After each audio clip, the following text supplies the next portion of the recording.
Depuis son annexion par les forces de l'Imperium, Primus a été la capitale de Tulle. D'une envergure proprement titanesque, Primus a été construite sur les ruines de l'ancienne capitale du peuple Nox, Falon, à la suite des purges Nox. Résidence de dizaines de milliards d'âmes, la cité ruche est composée de milliers de quartiers différents, aux atmosphères contraires, et de centaines de milliers d'organisations en tout genre. Spires entièrement mécanisés, jungles profondes, appartements célestes somptueux et océans abyssales, la ruche recèle 1000 merveilles et dangers. Lunel, en orbite géostationnaire au-dessus de la ville, diminue légèrement la force de gravité de Tulle, au-dessus de Primus, permettant à sa spire d'atteindre une hauteur inégalable autre part sur la planète.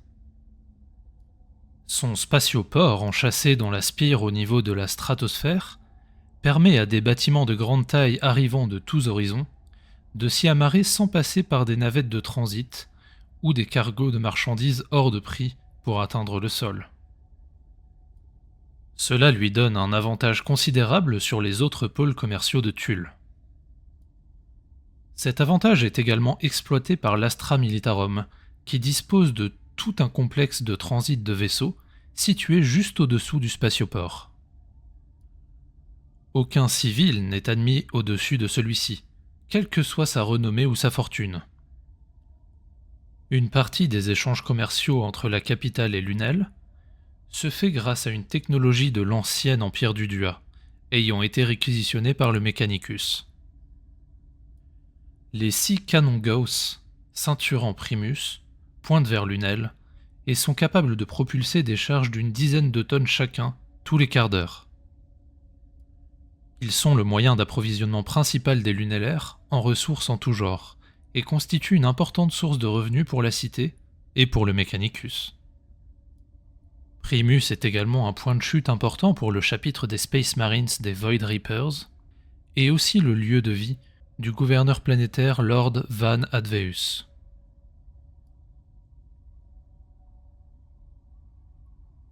La capitale possède plusieurs spires, toutes de taille imposante, disposées de manière concentrique par rapport à la spire centrale. Depuis Lunel, la ruche ressemble au barillet d'un antique pistolet. La spire 1 de Primus, appelée Poudrière par les locaux, sert de quartier général ou de point de chute à un grand nombre de forces policières ou militaires de Tulle. On peut y trouver par exemple le QG des forces de défense planétaire, de la Politiae et l'antenne locale de l'Astra Militarum et de l'Inquisition. Cette proximité était un souhait de Lord Van Adveus afin de faciliter les échanges entre les différentes institutions. La spire est entièrement sécurisée et interdite aux civils. L'intérieur de la spire sert d'une part de gigantesques terrains d'entraînement en situation réelle, et d'autre part de prisons communes réparties en secteurs en fonction de la dangerosité des détenus. Il n'est d'ailleurs pas rare que ces derniers servent de façon active aux entraînements militaires. La Spire 2, appelée Pointe Sacrée, est un lieu de culte et de pèlerinage pour tous les habitants du sous-secteur. De gigantesques temples à l'effigie de l'empereur Dieu y ont été érigés. L'ecclésiarchie règne sans conteste sur cette partie de la ruche. C'est ici, dans les rues embaumées d'encens bénis, qu'œuvrent les ecclésiarques, cardinaux, palatins, prêtres et pèlerins. C'est également sur cette spire que l'on peut trouver la base de l'Adepta Sororitas, ainsi qu'un complexe de la Schola Progenium. La zone entière est décrétée sol sacré. Des millions de pèlerins y transitent tous les jours. Les inquisiteurs et leurs suites y font bénir leurs armes. Un chemin de pèlerinage descend de la spire principale à travers tous les niveaux de la ruche pour ensuite remonter jusqu'au sommet de la Pointe Sacrée, où se trouve un gargantuesque temple à la gloire de l'empereur. Une statue d'or et de platine de 182 mètres de haut surplombe la spire religieuse. Là Sous le regard bienveillant de l'anathème, les pèlerins reçoivent sa bénédiction et sa sainte protection. La spire 3 de Primus, appelée la Grouillante, est la zone marchande la plus prisée de Tulle. Les principaux acteurs commerciaux de la planète y ont installé leur quartier. C'est dans ces murs que se négocient des contrats de plusieurs centaines de millions de crédits impériaux. Des milliers de commerciaux de tout type d'industrie y font affaire, et encore plus de clients potentiels y passent tous les jours. Les bâtisses extérieures appartiennent généralement aux familles marchandes. Elles leur servent de bureaux, salons de négociation luxueux et galeries somptueuses afin d'impressionner les riches clients. L'intérieur de la spire est un labyrinthe de vitrines et de galeries marchandes. Des marchés gigantesques s'étendent sous la voûte de plastobéton. Véritable nid à trésors, on y trouve un nombre impressionnant d'objets hors monde. En contactant les bonnes personnes, on peut également se procurer des fournitures illicites ou xénos. C'est ici également que l'on peut trouver une escorte, louer les services d'un pilote, recruter une équipe d'expédition scientifique, réserver une soirée en compagnie d'une charmante xénos ou encore engager un chasseur de primes. Tout y est possible, à condition d'avoir les bons contacts. Il arrive qu'il y ait quelques accros avec la Politiae ou l'Adeptus Arbites, mais cela ne décourage pas les autres marchands. En effet, seuls les plus stupides se font prendre. Chaque famille d'importance possède sa petite armée, souvent composée de mercenaires. Il est donc fortement déconseillé de tenter quoi que ce soit d'imprudent à l'égard de l'une d'elles. Enfin, au niveau du sol et en souterrain, se trouvent d'immenses zones de stockage et de dépôt. L'activité y est constante et de nombreux ruchiers y travaillent jour et nuit. Certains hommes d'affaires de la spire principale vous diront que la Grouillante fait pâle figure en comparaison de certaines zones commerçantes des beaux quartiers de la Glorieuse. Mais il ne faut y voir qu'une attaque teintée de jalousie envers cette véritable fourmilière qui leur fait de la concurrence. La spire 4, appelée la Gouvernante, est le centre de commande de l'Adeptus Terra sur Tulle. On y trouve les complexes de l'Adeptus Astra Telepathica, de l'Adeptus Administratum et la grande tour forteresse de l'Adeptus Arbites. On y trouve très peu de travailleurs lambda, ceux-ci œuvrant dans les immenses centres de la ceinture du labeur de la spire principale. Les ruchiers qui fourmillent dans la spire 4 sont des agents assermentés des différents adeptus, dont une bonne moitié ne sont pas des Tulliens. Ils travaillent dans les salles de cogitateurs, les labyrinthes d'archives impériales, ou encore comme astropathes dans la grande aile de communication interplanétaire de Tulle. La gouvernante est essentielle pour rester en contact avec le reste de l'Imperium. L'Adeptus Astra Telepathica possède cependant de nombreuses implantations dans Primus et sur la planète pour pouvoir communiquer sur de plus courtes distances. Sous la tour de l'Arbites se trouvent de grandes geôles, dont la plupart sont prévues pour détenir des psychers. Leur proximité avec les bureaux de l'Astra Telepathica n'est pas due au hasard. Ainsi, quand les vaisseaux noirs viennent transférer les abhumains qui leur sont réservés, la distance de trajet est minime et les risques encourus également. À l'intérieur de la spire se trouvent également les grandes salles de cogitateurs, dont les calculs sont envoyés partout dans la ruche. Enfin, s'étendant sur des kilomètres, des sensoriums sont pleins à craquer d'archives sous forme de tablettes data, de digidisques, de piles de papier et de parchemins d'enregistrement Vox et Pix ou de communication data cryptée. La Spire 5, appelée Mâchoire par les locaux, est le domaine exclusif du Mechanicus. Interdite à toute personne n'appartenant pas à l'ordre, à de très rares exceptions, c'est un des lieux les plus mystérieux de Primus. Seules les immenses usines situées à la base de la spire, sont accessibles aux travailleurs. Elle produit de l'équipement industriel standard, des pièces de construction et du matériel de base pour la force de défense planétaire et l'Astra Militarum. La fournaise vomissant le smog toxique qui empoisonne la ville ne s'arrête jamais. La Spire 5 est comme une fourmilière ardente en constante ébullition. À intervalles réguliers, les usines laissent place à des hangars de réparation.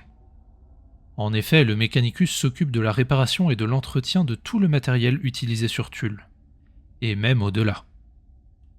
Bien évidemment, un nombre incalculable de postes de réparation et de garages clandestins pullulent partout en ville, mais ils n'arrivent pas à la cheville de l'expertise et de la rapidité dont font preuve les serviteurs du Mechanicus. Ces centres de réparation sont desservis par de grands axes connectés aux différents points névralgiques de la ruche. Les parties du spatioport dédiées aux réparations sont même équipées d'une série d'ascenseurs géants permettant à des navettes de la taille d'un Thunderhawk d'être acheminées rapidement dans la Spire 5 si le matériel sur place n'est pas suffisant. Les vaisseaux d'une taille supérieure sont pris en charge au niveau du spatioport orbital. Ce qui se trouve dans les niveaux supérieurs de la Spire 5 reste un mystère. Atelier d'assemblement de serviteurs, hôtel à la gloire de l'Omnimessie, cogitateur mécanique et coursive cliquetante, aucune personne n'appartenant pas à l'ordre n'a pu y pénétrer. Il est de notoriété publique que le Mechanicus a la charge de l'entretien des fondations de la ruche. Il est donc fort possible qu'il possède des accès dérobés un peu partout dans Primus. Aussi appelée spire originelle, spire 0, grande spire, tour céleste, pic souillé et encore bien d'autres termes en fonction des populations, la spire principale est de loin le plus grand édifice de Tulle. Elle abrite la majorité de la population et des activités de Primus. Elle s'étend haut dans le ciel et supporte le plus gros spatioport terrestre de tout le secteur. Lorsque l'on parle de la cité-ruche Primus, c'est généralement à elle que l'on fait référence. La grande spire est constituée de nombreux niveaux, que nous allons détailler ici. À sa base, formant un cercle entourant toute la ruche, on peut trouver les bidonvilles, où réside la majeure partie de la population Nox.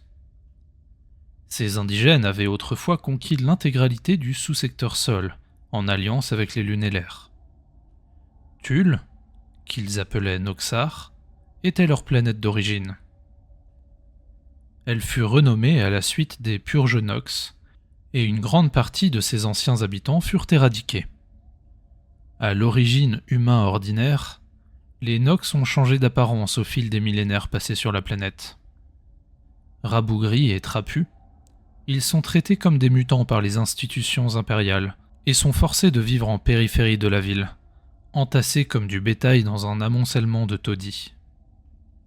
À la merci des vents impitoyables du grand désert de Tulle, ces simulacres d'habitation disposent à peine du nécessaire vital et deviennent de véritables fournaises dès les premières lueurs du soleil. Néanmoins, certains disent que la vie y est meilleure que dans les bas quartiers. En effet, les bidonvilles sont situés suffisamment loin des usines pour ne pas être recouverts par leur smog dévastateur, et les vents du désert repoussent les nuages de pluie acide. La guilde des esclaves règne en maître sur ces quartiers. De fait, les bidonvilles se trouvent hors de la juridiction de la Politiae. Ainsi, et malgré ce que l'on pourrait penser, ces zones sont donc surprenamment bien organisées. Elles sont très centralisées. Les habitants ayant les mêmes tâches sont regroupés dans les mêmes lotissements et vivent au rythme de leurs voisins. Cependant, lorsque la sirène retentit, tous les habitants sont invités à rentrer chez eux et à barricader toutes les ouvertures de leur maison. En effet, cette alerte signifie qu'une tempête de sable approche. Provenant du confin du désert, ces vagues de chaleur et de sable tourbillonnant s'abattent sur la cité avec une force impressionnante. les vents pouvant atteindre 300 km/h soufflent toute fabrication non protégée. La silice virevolte à une vitesse vertigineuse. Elle est assez abrasive pour rogner le métal ou déchiqueter un humain sans équipement. Officiellement construite pour servir de refuge, la ceinture de bidonville fait en réalité office de zone tampon avec le reste de la ruche. Elle encaisse les tempêtes et empêche l'ensevelissement des zones plus importantes de Primus. La basse ruche est la zone d'habitation principale de la cité ruche Primus. Elle est située entre la ceinture du labeur au-dessus et la ruche profonde sous le niveau du sol. Elle est entourée par les bidonvilles. S'étendant sur des centaines de kilomètres autour du puits tuteur de la spire principale, les bas quartiers de Primus sont là où réside la grande majorité des ruchiers de la ville. D'apparence assez plate, cette partie de la ville peut s'élever jusqu'à plus d'1 kilomètre de haut, voire plus aux abords de la spire. Les bas quartiers pourraient être décrits comme un agglomérat chaotique d'immeubles de lithobéton et d'acier parsemés d'immenses tours rachitiques, pouvant atteindre le kilomètre de hauteur et plus de 200 étages. Ces bâtiments brutaux peuvent abriter des dizaines de milliers d'âmes chacune. Les appartements qui s'y trouvent sont vétustes et privés de tout confort. Les hauteurs des gratte-ciel sont balayées par les vents violents de haute altitude, fouettés par les pluies corrosives et les UV assassins du soleil. Les logements au pied des immeubles sont quant à eux plongés dans un brouillard de pollution agressive pour les yeux et les poumons. Les habitants y vivent au rythme des averses acides et des ruées de smog. Ces derniers se produisent lorsqu'un vent violent chargé de pluie des hauteurs s'engouffre dans le brouillard en contrebas et emporte tout sur son chemin. Si la vie des ruchiers des bas quartiers extérieurs est difficile à cause des intempéries, celle des bas quartiers intérieurs est également loin de l'utopie. Au cours de sa création, les bâtiments de Primus se sont tant enchevêtrés qu'ils ont commencé par former des ruelles ombrageuses entourées par plusieurs mètres de bâtisses. Après des années de constructions erratiques, ce furent des quartiers entiers qui se trouvèrent privés de lumière. Ce processus continua pendant des milliers d'années, à mesure que la cité prenait de l'ampleur. De nos jours, c'est plus de 50% des bas quartiers qui ne voient plus un rayon de soleil. Ce sont ces zones que l'on appelle bas quartiers intérieurs. Privés de toute lumière naturelle, de pluie et même d'air extérieur, la vie y est particulièrement rude. Les seules lumières présentes sont celles des lanternes au prométhéum, pullulant dans les rues et sur les tours. L'eau qui y est approvisionnée par la guilde des eaux a un goût caractéristique de métal et de viande pourrie. Elle rend facilement malade, et les ruchiers la font toujours bouillir avant de la consommer. L'air, acheminé par la guilde de l'air, est pauvre en oxygène, et il est évident qu'il a été recyclé un bon million de fois plus qu'il ne le devrait par son odeur. Il est aussi difficile de respirer ici qu'en haute montagne. Les ruchiers vivant dans les bas quartiers sont des brouillards, car ceux qui ne le sont pas périssent rapidement. Ceux vivant en extérieur sont reconnaissables à leur peau bronzée par le soleil, à leurs bandages nombreux causés par les pluies acides, aux vêtements qu'ils portent autour de la bouche pour se protéger des gaz, et au fait qu'ils gardent toujours un œil alerte sur ce qui se passe au-dessus d'eux. Les ruchiers des bas quartiers intérieurs, quant à eux, sont pâles comme la mort, sont habitués à se repérer dans la pénombre et sont généralement très endurants.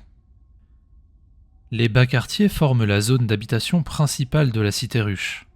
Elle est le vivier des travailleurs se tuant à la tâche au niveau supérieur.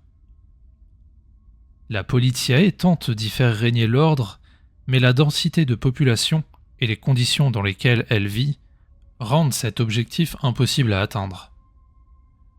Malgré tous ces efforts, les différents gangs et mafias continuent d'y exercer une influence conséquente. Beaucoup d'habitants finissent par sombrer dans la phasonite et l'amasec artisanale pour fuir leur existence. D'autres s'engagent à corps perdu dans des cultes religieux ou des cartels à la moralité douteuse. Les bars et autres points de vente obscurs sont légion, et les ivrognes se comptent par millions, parmi les vrilles métalliques et les monticules d'habitation. Située directement sous la cité ruche Primus et la basse ruche, s'enfonçant de plusieurs kilomètres sous le niveau du sol, s'étend la ruche profonde, que l'on appelle aussi sous-ruche ou bas-fond. C'est une zone de non-droit, où aucune autorité impériale ou officielle n'est la bienvenue. Plongé dans une nuit perpétuelle, ce territoire est une mosaïque de fiefs, à taille variable, contrôlés par des clans, des guildes, des maisons, voire même des personnes seules ayant suffisamment d'influence. Il est dangereux de s'y déplacer sans avoir connaissance des autorités en place, si bien que seuls les natifs de la Sous-Ruche sont capables d'y survivre sur le long terme. Appelés ratons par ceux d'en haut, les habitants de la ruche profonde ont un sens inné pour repérer le danger. Des ruchiers les engagent parfois pour leur servir de guide, s'ils ont une affaire à traiter dans les bas-fonds. La ruche profonde ayant été creusée petit à petit par des acteurs différents au cours des millénaires, elle est incroyablement tortueuse et labyrinthique. Certaines rues vous mènent dans un empire troglodyte, composé de centaines de tunnels de toute taille. D'autres débouchent sur des cavités géantes, dont les immeubles pendent tels des stalactites ancestrales, tandis que d'autres encore vous mènent à des plages de détritus en tout genre, plongeant dans des mers de liquides industriels toxiques. Il est parfaitement impossible d'en faire une carte, et toute tentative de listage exhaustif des différentes zones se sont soldées par des échecs. À l'exception de certaines familles, les acteurs de la ruche profonde communiquent très peu avec les niveaux supérieurs. Les ratons se contentent généralement de survivre là où ils se trouvent, et les personnalités les plus influentes ne désirent pas attirer l'attention des autorités du dessus. De plus, la sous-ruche ne manque pas de ressources, contrairement à ce que l'on pourrait penser. Par exemple, certaines zones sont tapissées de déchets constitués de chutes venant du dessus. Ils sont de véritables cornes d'abondance pour ceux qui les contrôlent, et il n'est pas rare que des guerres soient déclarées entre différents clans pour se les approprier. Un véritable océan souterrain a également été découvert par les éclaireurs cherchant de nouvelles zones de construction. Dénommé mer abyssale, il semble être le nouvel Eldorado des gangs des profondeurs. La zone industrielle se situe au-dessus de la basse ruche et en dessous des beaux quartiers. Elle est la base d'opération des différents adeptus, des blocs de bureaux aux proportions dantesques de l'administratus, des usines et des industries en tout genre. Souvent appelée ceinture du labeur, assez peu de ruchiers y habitent. Un smog épais et sale s'écoule en permanence des usines qui s'y trouvent et se déverse sur les bas quartiers en contrebas. Cette section de la cité est rythmée par le cycle de travail des actifs. À chaque changement de shift, un flot d'ouvriers et de dactylographes se déverse des bureaux et usines pour rejoindre leur logement. Le schéma inverse survient dans le même temps, tandis qu'une vague toute fraîche de travailleurs hébétés déambule jusqu'à leur purgatoire. Zone hautement surveillée par l'Adeptus Arbites, il est déconseillé de s'y rendre ou d'y flâner sans raison, au risque de s'attirer une attention non désirée. Les beaux quartiers sont situés au-dessus de la ceinture du labeur et en dessous des hauts quartiers. Cette partie de la spire est habitée par les familles aisées. On y trouve de nombreux appartements de bonne qualité. Abris anti-pluie automatiques, vitres coupe-vent et parfois même eau et air de qualité supérieure. La vie y est ici plus confortable que dans les blocs AB de la basse ruche. La densité de population y est cependant déjà assez élevée, surtout en comparaison des hauts quartiers, et il est impossible d'y trouver une quelconque trace de parc ou de verdure, celle-ci se trouvant invariablement grillée par les pluies acides. Le soleil dardant à travers les cirrus y est pâle, et le vent implacable. Néanmoins, les ruchiers y habitants peuvent jouir des commodités de base, d'un air respirable et d'un certain nombre de loisirs. Les citoyens impériaux qui y logent peuvent estimer avoir réussi leur vie et se féliciter d'avoir échappé au pire. Ils regardent souvent les autres ruchiers avec un dédain mêlé de pitié. Lorsqu'ils descendent la spire pour aller travailler, ils ne se mêlent pas à la masse qui arrive par les élévateurs d'en bas. Ils valent plus selon eux que le citoyen moyen et le font ressentir dans leur travail. Il est arrivé que cela mène à des litiges avec des ruchiers du dessous, entraînant parfois un début de révolte. Celles-ci ont toujours été traitées rapidement et efficacement par l'Adeptus Arbites, si bien qu'elles sont rares et ne dégénèrent jamais au-delà de ce point-ci. Situés au-dessus des beaux quartiers et en dessous des suites célestes, les hauts quartiers, aussi appelés scintillants, sont le dernier arrêt des cabines élévatrices parcourant la ruche. Seule une infime partie des ruchiers peuvent se targuer d'y avoir un jour mis les pieds, tant les droits de passage pour atteindre cet étage sont astronomiques. Ils sont le lieu de résidence des personnalités les plus fortunées de la ruche. Situés au-dessus des nuages de pollution, il y fait bon vivre dans ces grands manoirs à la végétation luxuriante. Les loisirs, la nourriture de toutes sortes et les services en tout genre y sont facilement accessibles. Les centres récréatifs y proposent des pièces de théâtre, des films ou des spectacles en arène. De nombreuses chambres d'exubération des sens et clubs xénolibertins y proposent également leurs services pour la clientèle intéressée. Il y est aussi assez aisé de s'y procurer de la phasonite. Les autorités ferment les yeux sur ces transgressions avec plaisir, en échange de généreux pots de vin. C'est dans ces quartiers à la vue somptueuse et au plaisir facile que se concluent généralement les plus importants accords commerciaux ou politiques.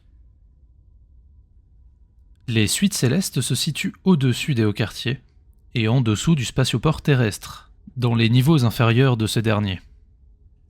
Ces immenses complexes d'appartements et de villas appartiennent aux chefs de guilde, aux dirigeants des différentes maisons et adeptus importants de Tulle. Ils y logent leurs familles, leurs servants et souvent une petite partie de leur organisation.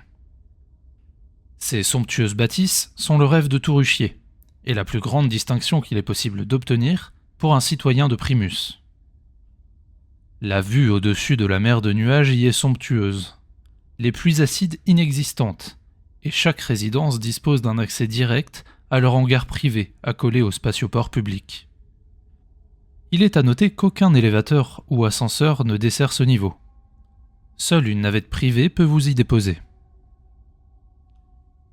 Le spatioport terrestre est situé au-dessus des suites célestes et en dessous des suites du gouverneur planétaire, du fabricator locus, de l'archidiacre et du seigneur général militant de Tulle.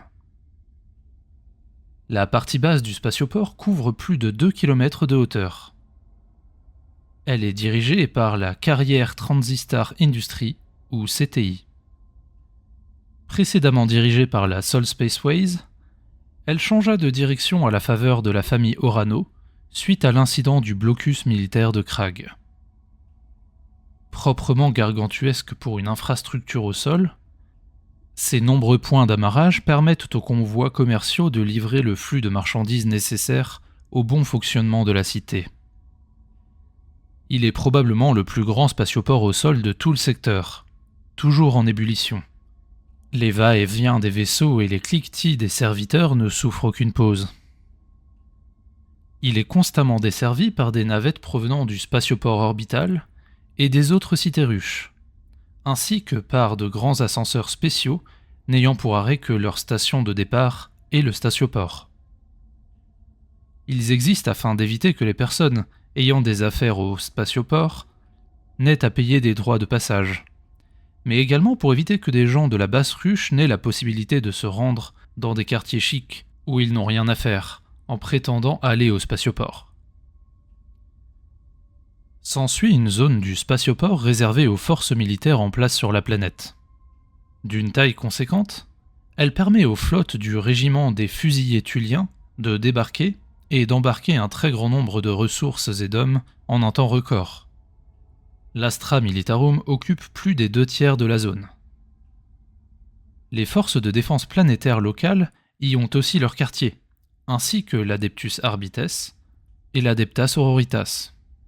Zone de la Spire entièrement militarisée, elle sert également de zone tampon entre les très hautes sphères strictement interdites aux civils et le reste de la cité ruche en contrebas. L'étage supérieur constitue la partie haute du spatioport. Réquisitionné par le chapitre des Void Reapers de l'Adeptus Astartes, il leur sert de point d'amarrage pour leurs affaires au sol. Personne d'autre n'est admis à ce niveau, pas même le gouverneur lui-même. Les Space Marines ne prennent d'ordre que de l'Empereur Dieu en personne, et, bien qu'en bon terme avec le gouverneur, ils gardent leurs affaires secrètes aux yeux des mortels. Tout en haut de la spire, bien au-dessus des nuages, au-dessus des armées, au-dessus des Adeptus et au-dessus du spatioport et de la populace, se trouvent les logements du gouverneur planétaire. D'ici, il toise ses sujets auxquels il commande le moindre de ses désirs. Si haut qu'il peut discerner la courbure de la planète depuis la fenêtre de son triclinium, son pouvoir n'a d'égal que son ego. Au sommet de la hiérarchie impériale, le gouverneur de Tulle a toujours été également gouverneur du sous-secteur Sol, ce qui en fait l'être vivant le plus important de tout le cadran galactique. Les gouverneurs de Tulle ont toujours été d'une arrogance sans borne, mais contrairement à certains de leurs égaux sur d'autres mondes, ils se sont montrés compétents à de nombreuses reprises. Sournois et vifs d'esprit, ils ont toujours fait en sorte de conserver leur emprise sur les différents acteurs présents sur la planète. D'une lignée remontant au purge Nox en M31, le pouvoir se transmet de père en fils, génération après génération. Ils font preuve d'efficacité quant à la gestion des armées, et Tulle s'acquitte toujours de la taxe impériale, faisant même parfois preuve d'un zèle apprécié du Departamento Munitorum. Le dernier gouverneur en date est Lord Van Adveus, un homme brillant qui contrôle le secteur d'une main de maître depuis plus de 300 ans. Malgré son âge avancé, les cures de réjuvénation lui font paraître à peine plus de 50 ans, et il est à parier qu'il sera au pouvoir encore un long moment. Enfin, situé sous les bâtiments du gouverneur et de sa famille, se trouvent les suites du Fabricator Locus du Mechanicus, de l'archidiacre du Ministerum et du seigneur général militante de l'Astra Militarum. Ces éminentes personnalités se voient loger tout près des étoiles et de la famille gouvernante, par signe de respect, mais aussi pour pouvoir les surveiller plus aisément. Construite il y a fort longtemps, l'infrastructure de la spire principale est constituée d'un alliage de céramite et de phasonite, appelé alliage Nova. Le procédé de fabrication du Nova a été perdu lors de la révolte cybernétique, et les tentatives du Mechanicus pour le produire de nouveau n'ont pas été concluantes jusqu'ici. L'alliage montre des caractéristiques de résistance aux contraintes physiques et thermiques inégalées. Malheureusement, en plus d'être impossible à fabriquer, il est extrêmement radioactif. Il émet des rayons ionisants à ondes ultra courtes extrêmement puissants. Il est mortel pour tout organisme se trouvant à moins de 2 mètres de l'alliage, mais inoffensif au-delà. L'ossature de la spire est composée d'un immense cylindre creux s'étendant à une hauteur vertigineuse. Appelé puits tuteur, il est le maintien principal de la ruche. La base forme une demi-sphère creuse de 1618 mètres de rayon, tournée vers le sol. Les guildes de l'air et de l'eau se servent de l'ensemble pour distribuer l'air et l'eau dans toute la ruche. La zone est strictement interdite au public. Quiconque outrepasse cette interdiction est puni de mort et exécuté sur le champ. Prenant appui sur le puits tuteur, reposent 5 plateaux en Nova. D'une épaisseur de 161 mètres chacun, ils sont disposés régulièrement sur le tuteur du bas vers le haut. Plus le disque est à grande altitude, plus son diamètre est faible, formant le cône caractéristique des cités ruches. Vu de loin, et sans les bâtiments, la structure ressemblerait à un grand sapin métallique. Les technoprêtres et serviteurs du Mechanicus parcourent sans relâche l'intérieur des disques à la recherche de fissures et de brèches pour assurer la pérennité de l'ossature.